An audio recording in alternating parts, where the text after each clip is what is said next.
काबिल इज्जत बुजुर्गो भाइरो,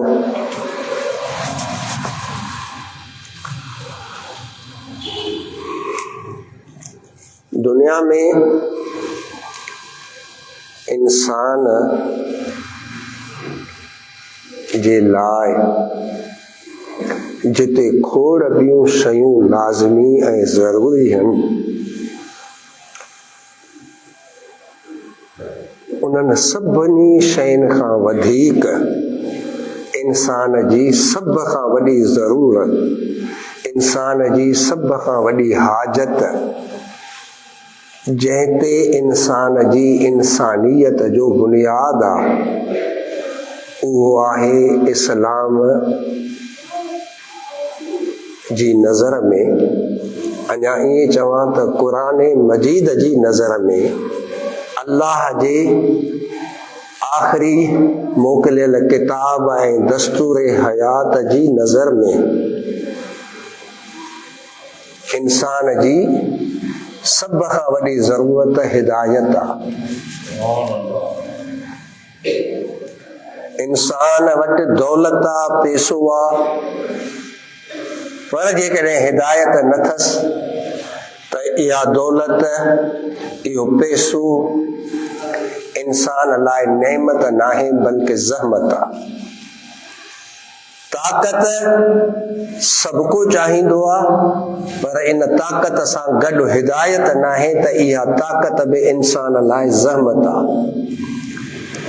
औलाद इंसान चाहे थो, पर उहा बि सालिह आहे, नेक आहे। इन करे अल्लाह ताला दुआ जिते सेखारी आहे त रब हबली मिनस सालिहीन, त सालिह औलाद रहमत आहे, जंहिंखे हिदायत आहे, उहा नेमत आहे। जेकॾहिं तालिह आहे, ग़लति रस्ते ते हली पई, त माउ पीउ जे लाइ बजाए नेमत जे मुसीबत आहे, वॾी आज़माइश आहे। अहिड़े नमूने सां जायूं, जॻहूं, बाग बंगला, एसी ताईं जो तव्हांजी हुकूमत, सियासत, हाकिमियत, हिकु वॾो हाकिम आहे, पावरफुल माण्हू आहे, पर जेकॾहिं हिदायत वारो नाहे त उनजी इहा हाकिमियत बि उन लाइ नेमत नाहे, रहमत नाहे, उन लाइ बि मुसीबत आहे।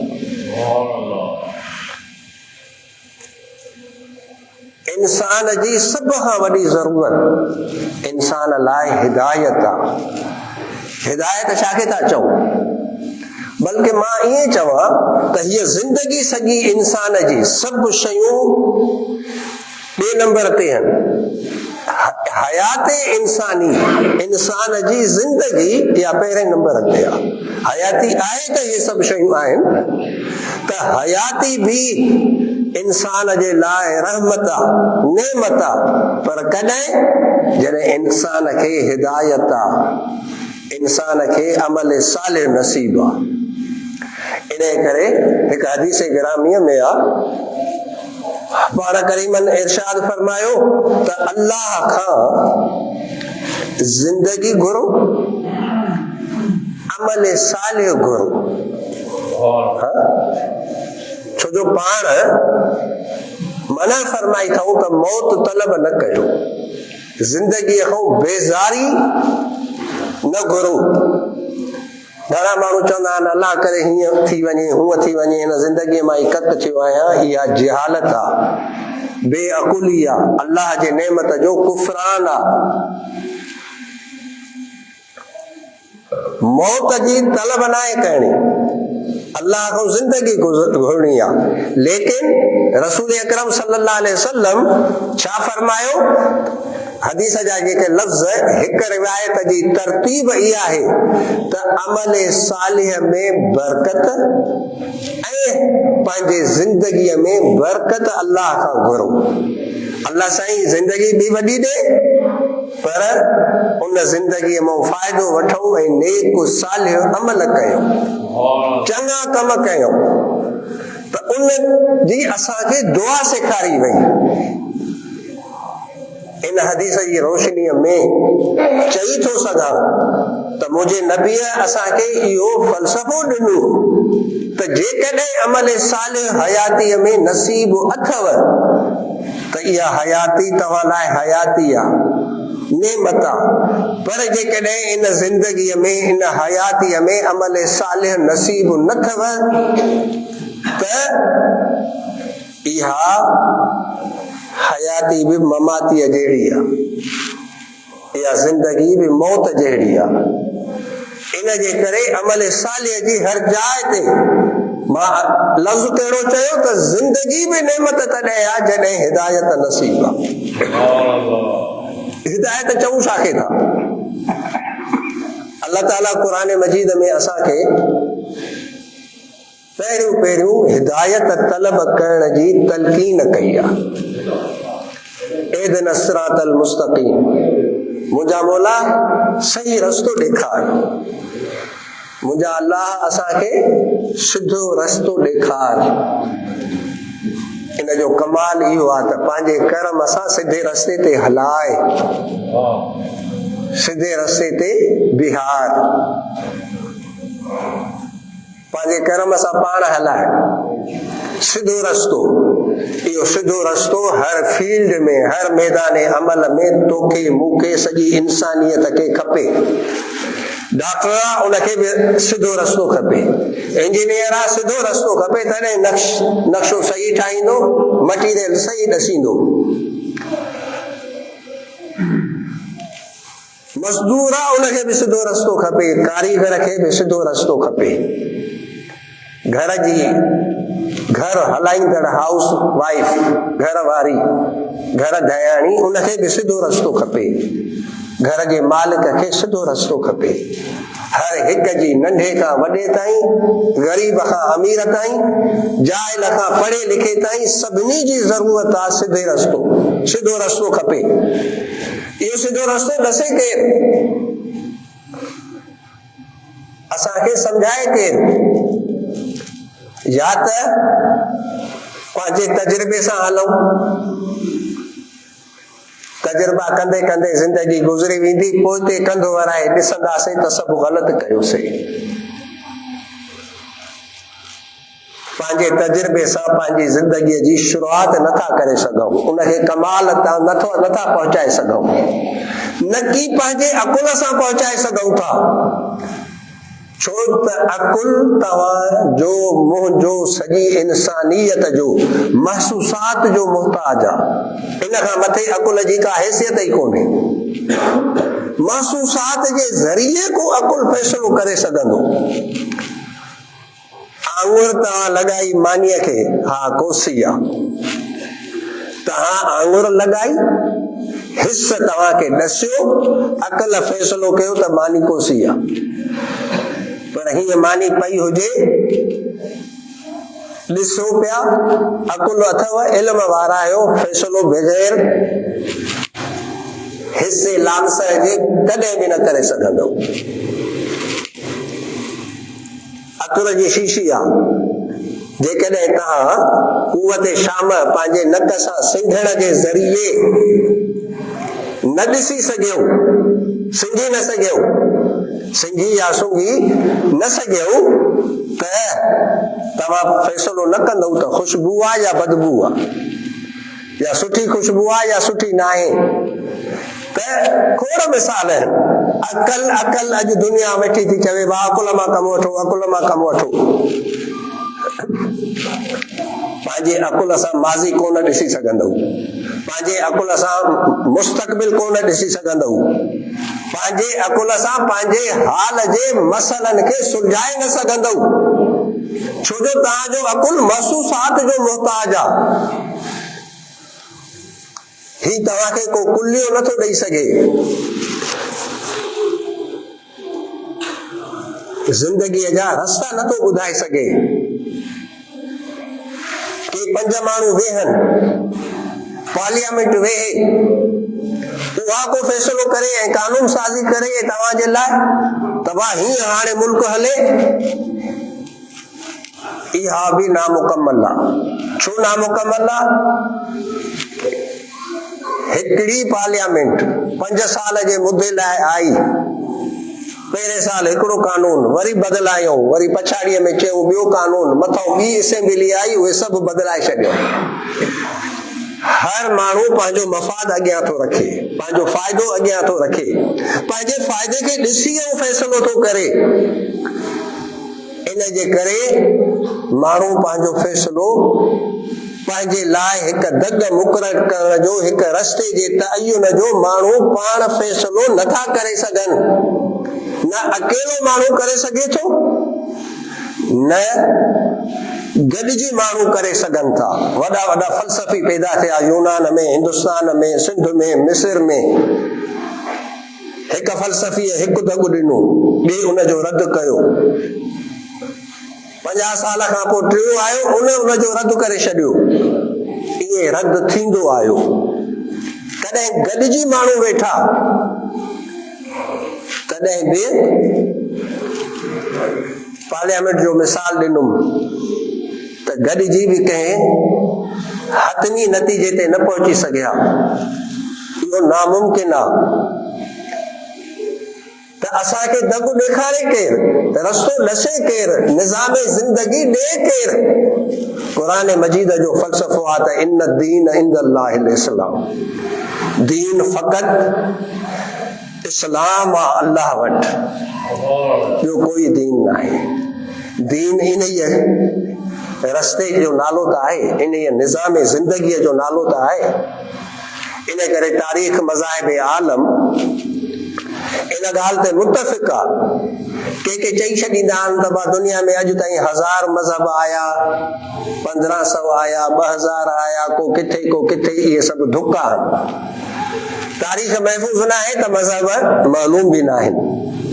अलबत्ता मुहक़क़ीन जेके तक़ाबुल अदयान जिन जो सब्जेक्ट आहे, तारीख़ मज़ाहिब आलम खे जेके ॼाणनि था, उन्हनि जो चवणु आहे त मज़हब 3 क़िस्मनि जा आहिनि। हिकु त या कंहिं माण्हूअ ठाहियो, जे जालिनूस अफलातून, उन्हनि दुनिया खे हिकु नज़रियो ॾिनो ज़िंदगी गुज़ारण जो। अॻिते हली न पाण हली सघिया, न पंहिंजे माण्हुनि खे हलाए सघिया, दुनिया क़बूल न कयो। अॼु दुनिया खे यादि ई कोन्हे त हुननि मज़हब ॾिनो कहिड़ो।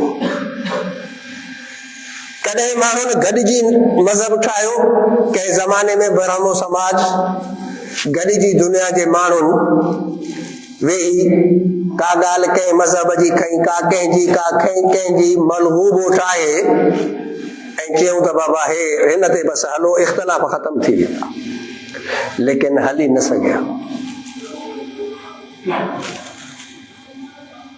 तारीख़ तबलीग इस्लाम जे मुसन्निफ़ लिखियो आहे, पर अल्लामा शिबलीअ बि लिखियो आहे त ब्रह्मो समाज में ॻाल्हियूं त सुठियूं ऐं हर मज़हब जूं खयूं वयूं, लेकिन इहो मज़हब दुनिया में राइज न थी सघियो, न हली सघियो।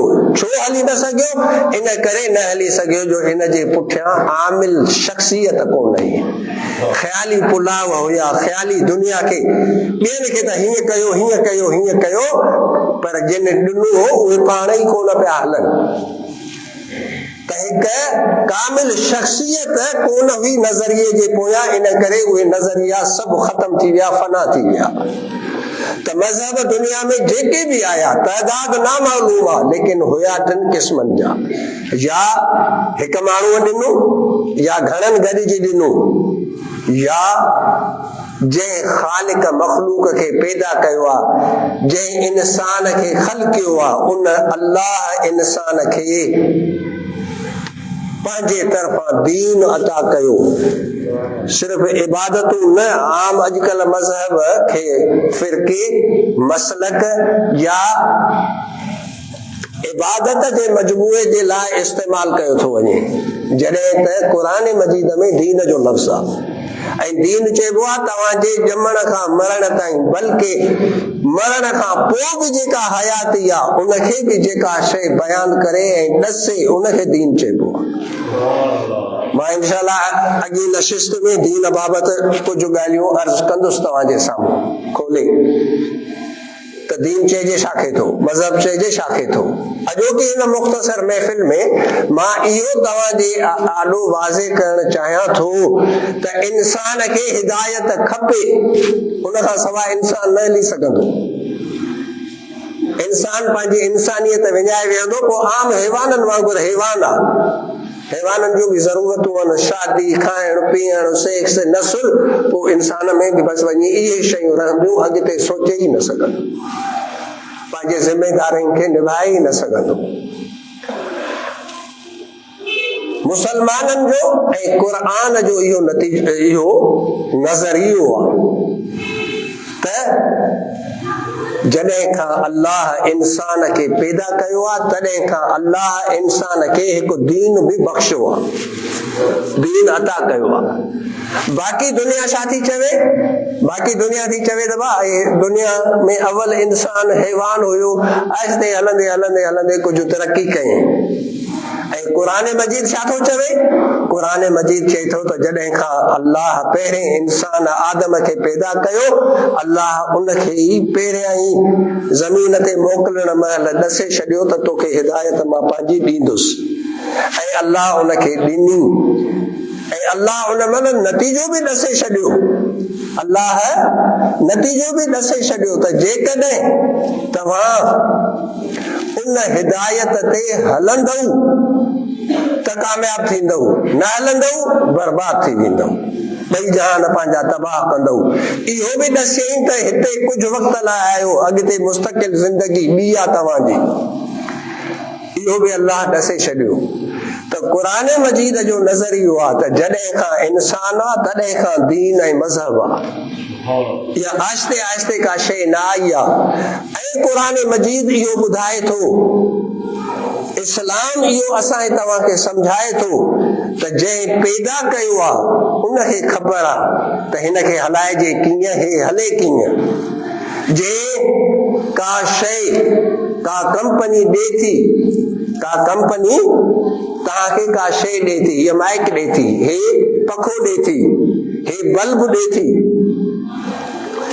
इनखे इस्तेमालु कीअं कजे, इन जे यूज़ जो तरीक़ो तव्हांखे कंपनी ॾसींदी आहे, उन जूं खामियूं खूबियूं सभु ॾसींदी आहे। इन करे का बि सुठी शइ वठंदव त उन में गाइड बुक हूंदो आहे, हिनखे हीअं इस्तेमालु कयो, अहिड़े नमूने सां तव्हां इस्तेमालु कंदव त फ़ाइदे में रहंदव, तव्हांजी शइ महफ़ूज़ रहंदी, बचंदी, फ़ाइदो बि वठंदव। ही हिन जा नुक़सान आहिनि, हिननि शयुनि खां बचो, त हिकु गाइड बुक ॾींदी आहे।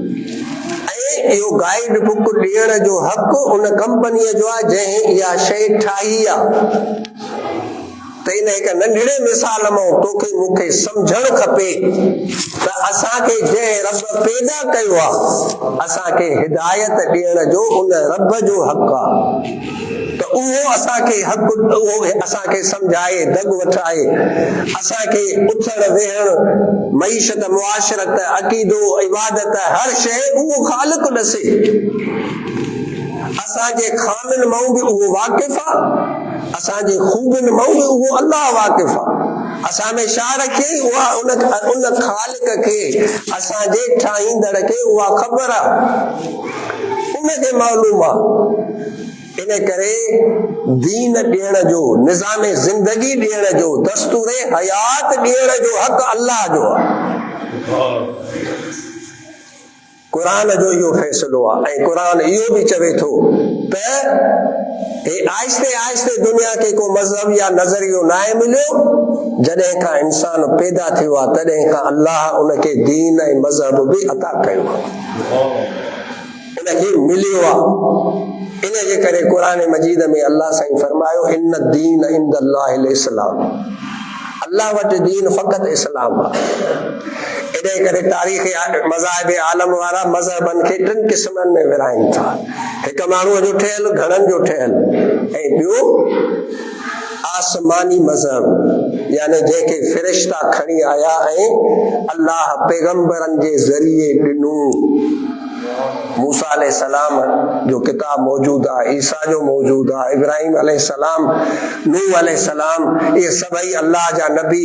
अल्लाह उन्हनि ॾे इंसानियत जे लाइ गाइड बुक मोकिलियो ऐं आख़िर में गाइड बुक क़ुरान मजीद नाज़िल कयो। आसमानी मज़हब जेके बि आहिनि उहे अलॻि अलॻि न आहिनि, असां अलॻि नाला ॾिना। अल्लाह क़ुरान में तो चवे जे इहो नज़रियो ॾिनो त जॾहिं खां इंसान पैदा कयमि उन ॾींहुं उन्हनि खे दीन बि ॾिनुमि ऐं दीन ते हलियो आहे, ऐं जेके दीन ते हलिया उहे इंसान आहिनि, सही इंसान, कामिल इंसान, इंसानियत पंहिंजी बचाए विया त इंसानियत खे पाण सां गॾु खयो विया, पंहिंजी इंसानियत तबाह करे न विया। पर जेके हिदायत रब्बानीअ ते न हलिया उहे पंहिंजी इंसानियत हिते ई तबाह करे विया, जानवर थी विया। उलाइका कल अनाम बल हुम अदल, उहे जानवरनि वांगुरु बल्कि अञा बि वधीक बदतर, वधीक बुरा। त असां तव्हांखे हलाइण जो हक़ अल्लाह जो आहे ऐं अल्लाह पंहिंजी हिदायत पैगंबरनि खे ॾिनी आहे मलाइकनि जे ज़रिए। उहे पैगंबर उन गाइड बुक जी रोशनीअ में पाण बि हलिया ऐं मखलूक खे बि हलायो अथऊं। हिन महल दुनिया में जेकॾहिं को दीन महफूज़ आहे त फ़क़ति इस्लाम महफूज़ आहे। अल्लाह जे उन्हनि किताबनि मां को किताब महफूज़ आहे त फ़क़ति क़ुरान महफूज़ आहे। ऐं अमली तस्वीर जेका नबियनि पेश कई, कंहिं बि नबीअ जो सवानी खाको दुनिया में मालूम ई नाहे। जेकॾहिं सीरत सवानी खाको पूरी जिंदगी अॼु बि रोशन आहे ऐं सॼी दुनिया जे आॾो मौजूद आहे त सिर्फ़ मुहम्मद रसूलुल्लाह जी। कीअं उथिया, कीअं वेठा, कहिड़ी इबादत कयूं, छा कयूं छा न कयूं, खिलण ॻाल्हाइण, हर शइ अॼु बि रिकॉर्ड ते मौजूद आहे। छो? इन जे करे त अल्लाह चयो हे आख़िरी किताब आहे, अल्लाह फरमायो हे आख़िरी नबी आहे। क़यामत ताईं हाणे हिन जी सीरत ते रोशनीअ में ज़िंदगी गुज़ारणी पवंदी। क़यामत ताईं हिन किताब जे कानून जे मातहत रहणो पवंदो। इन करे अल्लाह किताब खे बि महफ़ूज़ कयो त नबीअ जी सीरत खे बि महफ़ूज़ करे छॾियो। ॿई शयूं अल्लाह महफ़ूज़ करे छॾियूं। छो त सीरत, हदीस ऐं सुन्नत इहा बि क़ुरान जो तफ़सीर आहे। त अल्लाह जिते क़ुरान खे महफ़ूज़ कयो आहे त उनखे सम्झण जा ज़रिया बि अल्लाह महफ़ूज़ कया। छो जो क़ुरान खे पंहिंजे तरीक़े सां, पंहिंजे ख़्याल सां तफ़सीर बयान नथा करे सघूं। इन करे चूंकि उनखे सम्झण लाइ सीरत जी, सुन्नत जी ज़रूरत आहे लाज़मी असांखे। इन करे अल्लाह उनखे बि महफ़ूज़ कयो आहे। जे क़ुरान क़यामत ताईं रहंदो त हीअ बि रहंदी। इंशाअल्लाह ताला अल्लाह तौफ़ीक़ ॾींदो त अॻिते मां चाहियां थो त इस्लाम जी मुकम्मल तारीफ़ असां मां हर को सम्झी छॾे हिन जुमे जे ख़ुतबनि में, ऐं इस्लाम जी बुनियादी तइलीम खे बि मां हिते ई बयान कयां। अल्लाह शल तौफ़ीक़ बख़्शे त जे असां हिकिड़ो बुनियादी खाको ज़हन में रखूं। इंशाअल्लाह हिक हिक मौज़ूअ ते, हिक हिक टॉपिक ते अल्लाह खां दुआ गो आहियां त तौफ़ीक़ बख़्शे। तव्हां बि अचो कुझु सवेर ऐं सम्झण जी कोशिशि कयो। हर हिकु मुतालियो नथो करे सघे, हर हिकु वटि किताब कोन्हनि, कम अज़ कम पढ़ो ऐं सम्झो।